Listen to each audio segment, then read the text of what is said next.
On an eerie Friday night, we find ourselves in southeast D.C. at Congressional Cemetery. We're here for Soul Strolls. It's a guided tour through the cemetery in the vein of Halloween. Not as spooky of a walk as you might think, but still, we're hearing some pretty interesting ghost stories. Good evening, ladies and gentlemen, and welcome to historic Congressional Cemetery, which is quite the liveliest burial ground in these United States. As you're stumbling, past the grave markers, and then, people appear. I was supposed to be a scout, but I was a cook. I had no clue what I was doing. My name is Inspector Henry Lincoln Guessford of the Metropolitan Police Department. But I was told when I woke up in the hospital with grievous head wounds. People get it, and they want to hear these stories. They want to believe. So we're here at Congressional Cemetery for Soul Strolls. What are you going to be leading us through today? I am going to be taking you past the graves of 5 of the residents of this cemetery, and they have kindly consented to tell us a little bit about their lives. Who here has done Soul Strolls before? Anyone? No? All new. All right, excellent. We're going through COVID. Right. Frightening. Right. Now we've got unvaccinated people. Spooky. Right. So on a scale of 1 to scary, what are we in for tonight? About a 3. I mean, it's really, this is not one of those haunted houses where you're going to have people jumping out at you and saying boo. That's not our Right. That's not our style. That's good because I only brought 1 pair of pants. There you go. Okay.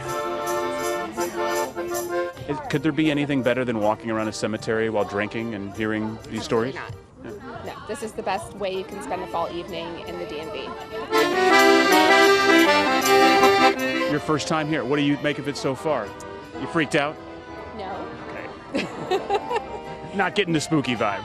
No, this is it's cheerful ghost stories, not scary ghost stories. You're able to bring people a sense of DC history that they might not have any idea about. People who have lived here their whole lives and get to have their eyes opened up to more of what their city's all about. I've done ghost tours before, and I don't go for the, the scary sort of stuff. I use the ghost stories as an excuse to tell some stories, to tell some history. What have you learned so far? Just a brief sort of summary.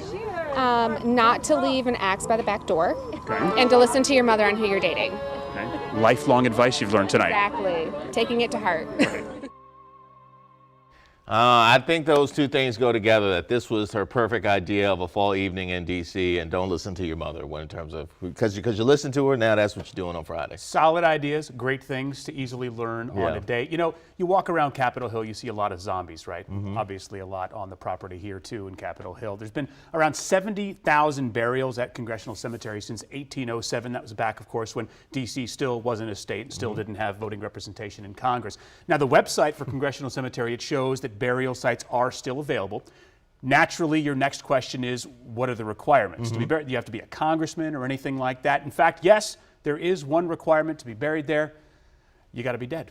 That's it? Yeah, that's the only one. Wow. Now, I've heard of congressmen. There I go, right in front. Notable dead there include Elbridge Gerry, Vice President under our 4th President, James Madison, and the only signer of the Declaration of Independence to be buried here in D.C. Wow. Also, James Edgar Hoover, buried there. Now, what were the scariest things that you happen to see? Because when I think, Congressional Cemetery and ghosts and spirits, I'm thinking of like failed legislation and filibusters that went way too long. I think the scariest thing was when the bar started to run out of booze. There you go. I think there was a general trending towards panic, but I think they were able to remedy that by bringing in some more. You know what? Nothing wrong with people having a good time on top of me forever.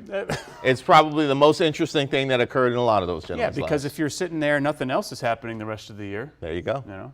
All right, thank you for that. Oh, by the way, listen, reach out to me. We got this story through a tip. Somebody was like, hey, this is cool, check it out. Listen, we follow all your tips. I'm on the talk, of course. You can email me, Facebook, Instagram. Just hit up your favorite there and find me. On the talk, somebody's been exploring the new Merriam-Webster's dictionary. I see you.